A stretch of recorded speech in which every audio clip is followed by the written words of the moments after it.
नमस्कार, मैं हूं पुण्य प्रसून वाजपेयी। दस्तक में बात जो होगी सो होगी, लेकिन इस देश में सियासत खड़ी है तो फिर पत्रकारों को बैठ जाना चाहिए।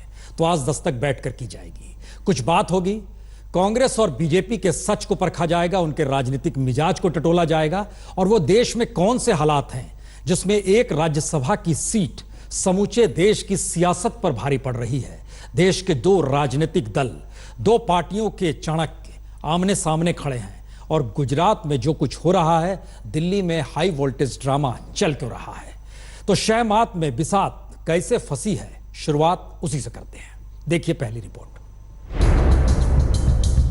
यह बिसात गुजरात की है। इस बिसात पर दो धुर विरोधी किंग आमने सामने हैं। एक बीजेपी के चाणक्य तो दूसरे कांग्रेस के चाणक्य। एक मोदी के सबसे करीब तो दूसरे सोनिया गांधी के सबसे करीब। और दोनों ही शहमात के खेल में इस तरफ फंसते चले गए कि कभी लोकतंत्र हारता हुआ दिखा तो कभी राज्यसभा की एक सीट गुजरात की समूची सियासत पर भारी पड़ गई। और उसका प्रभाव कैसे सरकार को भी सड़क पर ले आया, ये मोदी के 4 कैबिनेट मंत्रियों के दिल्ली में मीडिया के सामने आकर सफाई देने से भी उभरा।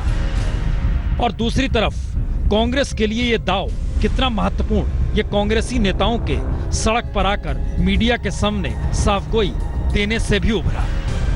कांग्रेस पार्टी जिस तरह से बेबुनियाद आरोप लगा रही है उसकी हम भर्त्सना करते हैं। कांग्रेस पार्टी खुद टूट रही है, उसका घर बिखर रहा है, उसके लोग उससे दूर जा रहे हैं, वो बार बार हार रही है। इसीलिए समय पर न उन्होंने कोई आपत्ति किया, न उन्होंने कोई ऑब्जेक्शन किया, और जब उनको लगा कि हम हार रहे हैं तो इस तरह की बातें कर रहे हैं, ये गलत है। कि 2 ऐसे विधायक हैं गुजरात में जिन्होंने अपनी वोट अनऑथोराइज्ड व्यक्ति को दिखाई। इस आधार पर rule 39 conduct of election rules और चुनाव आयोग के सर्कुलर के तहत ये दोनों वोट खारिज की जाएं। तो गुजरात में बिछी बिसात पर दाव बीजेपी के चाणक्य की लगी थी तो लुटियंस की दिल्ली कैसे प्रभावित होती नहीं। सवाल राज्यसभा की जीत हार से आगे का, अपने अपने चाणक्य की रणनीतिक जीत हार का था। और अमित शाह की हार का मतलब न सिर्फ 4 महीने बाद गुजरात के विधानसभा चुनाव पर पड़ने वाले असर का भी होता, तो दूसरी तरफ अहमद पटेल की हार का मतलब 10 जनपद की कमजोर रणनीतिक समझ का भी होता। तो दिल्ली में कांग्रेस के नेता प्रवक्ता भी चुनाव आयोग के दरवाजे पर दस्तक देते नजर आए, एक बार नहीं 2 बार। और इस दस्तक के ठीक बीच बीजेपी के कैबिनेट मिनिस्टर भी दस्तक देते ही नजर आए। Ample evidence to show that 2 votes cast by Congress MLAs were seen by persons other than the authorized person. एक बार जब बैलेट पेपर बैलेट बॉक्स के अंदर चला गया तो अब ये कह रहे हैं कि वो क्वेश्चन किया जाए, ये अनहर्ड ऑफ है। तो गुजरात की बिसात मोहरों के बिखरने और समेटने का इशारा भी करती है।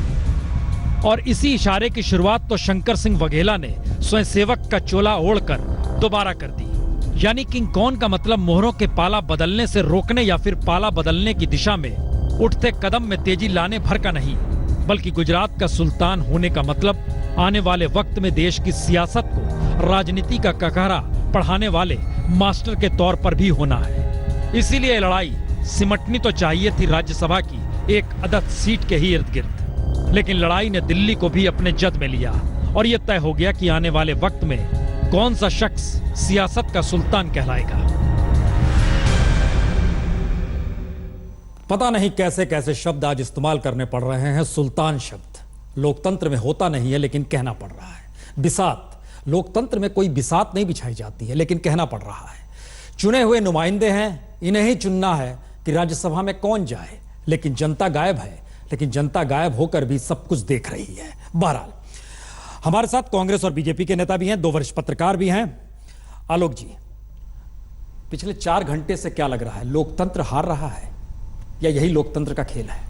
नहीं, लोकतंत्र का तो खेल है ही। देखिए, आखिरी मिनट तक इतनी बड़ी ताकत होते हुए इलेक्शन कमीशन पर भी एक तरह से बड़ा दबाव, यदि कहें तो दबाव तो है ही, क्योंकि एक नैतिक कानूनी आधार पर कैसे फैसले को बदला जाए। चूंकि अभी हरियाणा में हुआ था, हरियाणा में यही सुरजेवाला जो प्रवक्ता है उनका वोट कैंसिल कर दिया गया कि आपने किसी को दिखा दिया। देखिए, वो भी कोई छोटा नेता, माने सुरजेवाला भी पुराने नेता है, वहाँ पर रह चुके हैं, हरियाणा में भी पुराने नेता थे।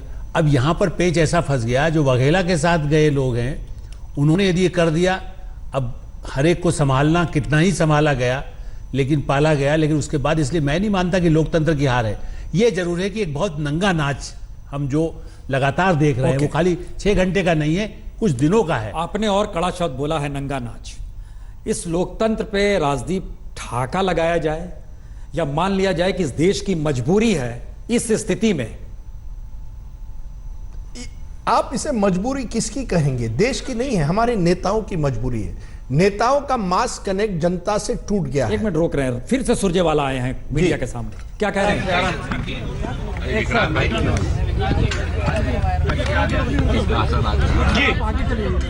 सुरजेवाला जी बताएं।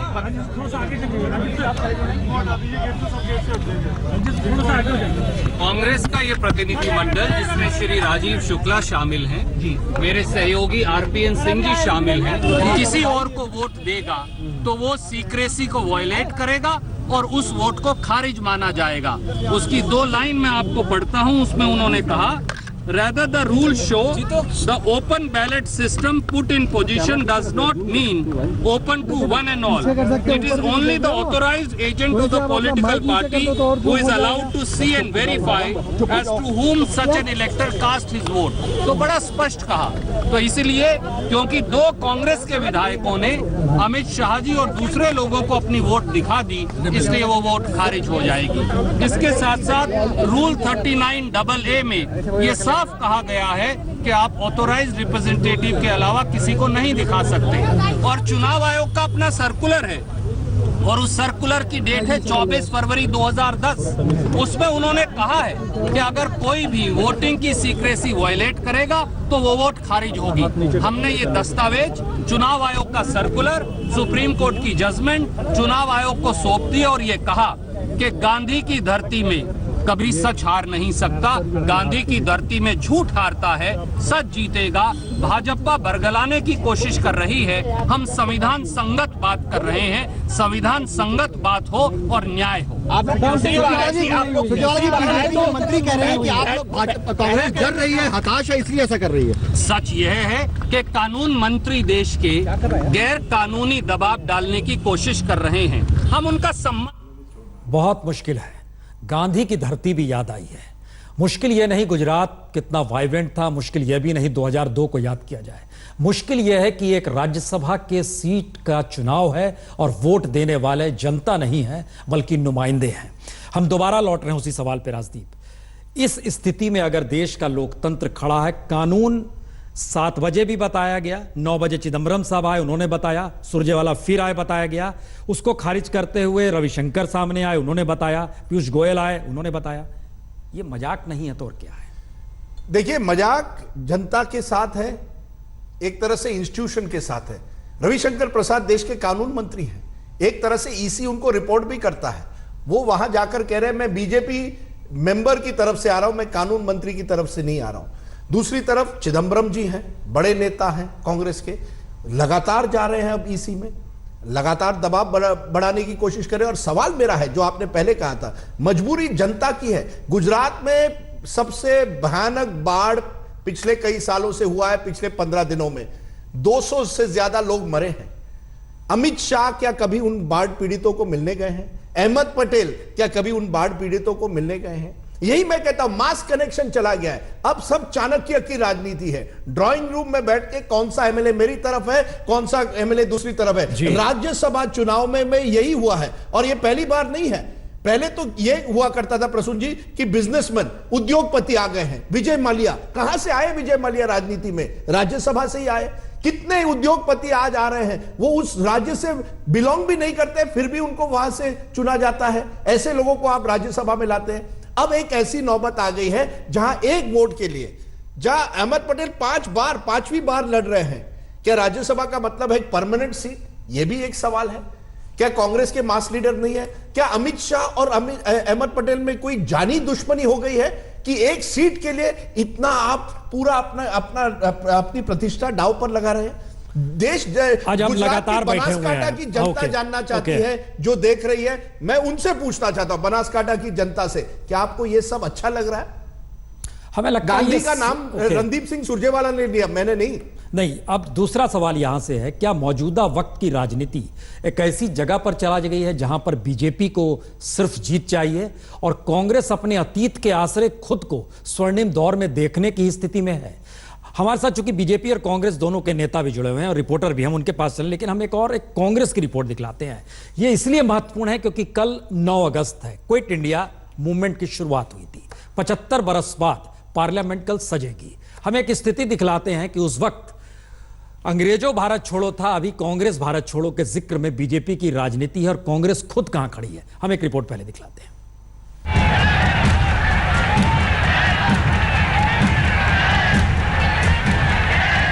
यह तस्वीर 1942 की है। 9 अगस्त 1942 महात्मा गांधी ने नारा दिया, अंग्रेजों भारत छोड़ो, और समूचा देश इसी नारे के साथ सड़क पर था। और संयोग ऐसा कि एक दिन पहले ही 8 अगस्त 1942 को मुंबई में कांग्रेस के महाधिवेशन में महात्मा गांधी ने इस नारे का ऐलान किया था। उस वक्त महात्मा गांधी अगुवाई कर रहे थे कांग्रेस के अधिवेशन की। और 75 बरस बाद 8 अगस्त 2017 को दिल्ली में कांग्रेस हेडक्वार्टर में सोनिया गांधी की अगुवाई में कांग्रेसी इसलिए जुटे कि भारत छोड़ो आंदोलन के जरिए कांग्रेस का गुणगान किया कैसे जाए। यानी कल जब संसद विशेष तौर पर सजेगी तो कैसे बताया जाए कि आंदोलन तो कांग्रेस ने ही खड़ा किया और उसमें संघ परिवार की कोई भूमिका थी ही नहीं। तो मौजूदा वक्त में जो सत्ता है वह यूं ही राग अलाप रही है।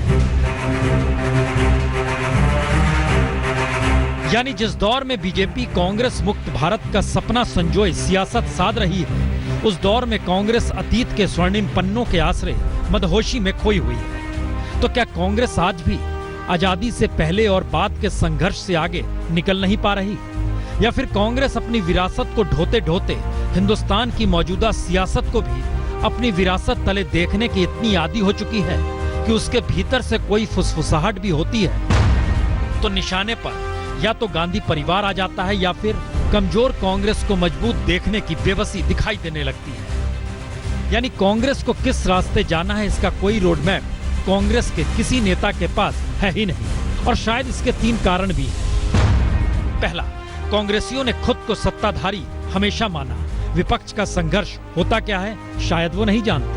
दूसरा, कांग्रेस का जोर संगठन पर रहता है, राजनीतिक हुनर कुंद पड़ चुका है। और तीसरा, कांग्रेसियों की रईसी उन्हें जन सरोकारों से काट चुकी है।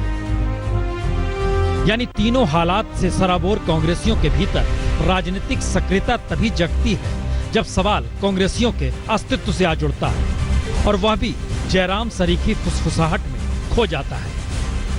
सर आपने जो ये कहा संकट गुजर रही है सर हाँ चलने तो दे रहे हैं लेकिन सर तो कांग्रेस कहां कमजोर, क्यों कमजोर और आगे का रास्ता कांग्रेस के पास होना क्या चाहिए, यह समझने से पहले कांग्रेस के इस सच को ही समझ लें कि 8 अगस्त 1942 को कांग्रेस के मुंबई महाधिवेशन में महात्मा गांधी ने 140 मिनट का भाषण दिया, जिसमें अंग्रेजों भारत छोड़ो का नारा देते हुए कांग्रेसियों के सामने करो या मरो की चुनौती भी रखी।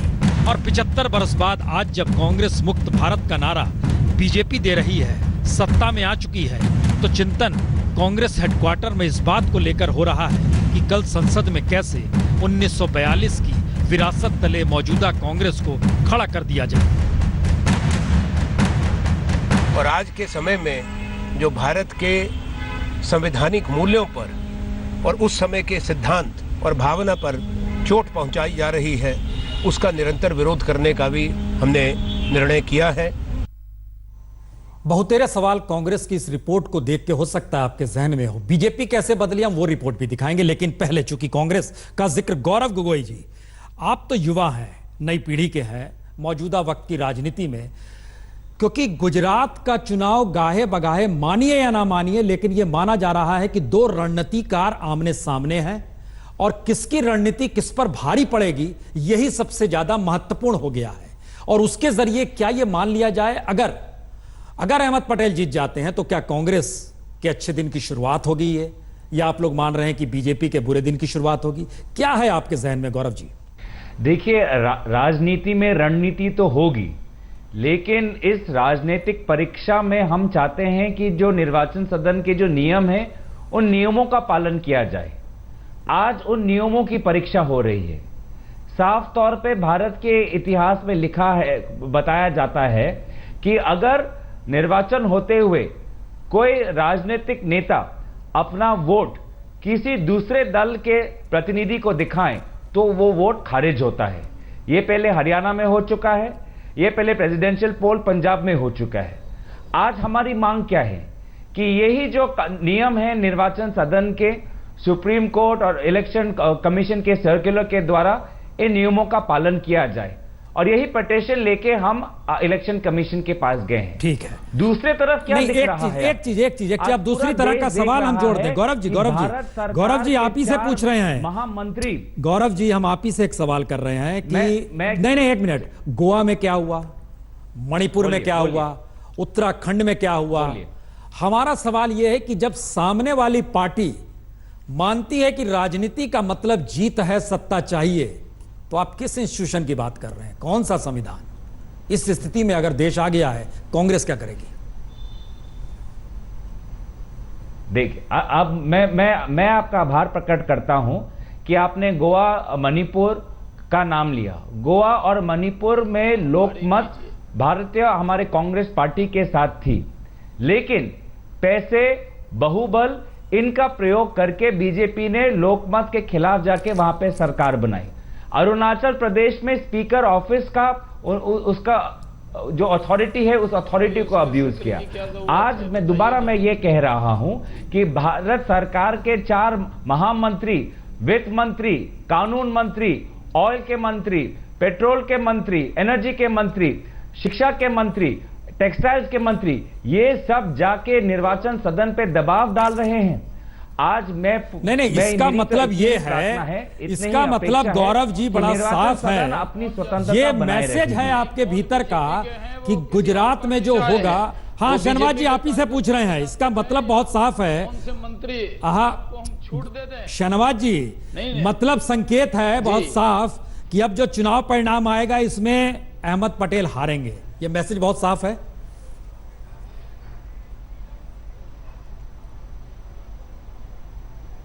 जी, कांग्रेस हारेगी, एकदम साफ संदेश है। मेरे मुंह से गलत मैसेज मत लीजिए। कांग्रेसियों का ही कांग्रेस पर भरोसा नहीं कि लोकतंत्र की हत्या हो रही है, विधायकों और उन हाथों के विधायकों का ही खुद के मंत्री हैं। मैं बोल रहा हूं जी, लोकतंत्र की हत्या कांग्रेस, जो इमरजेंसी लगाने वाली कांग्रेस, देश में कई सरकारों को हटाने वाली कांग्रेस, आज उसको लोकतंत्र बहुत ज्यादा याद आ रहा है।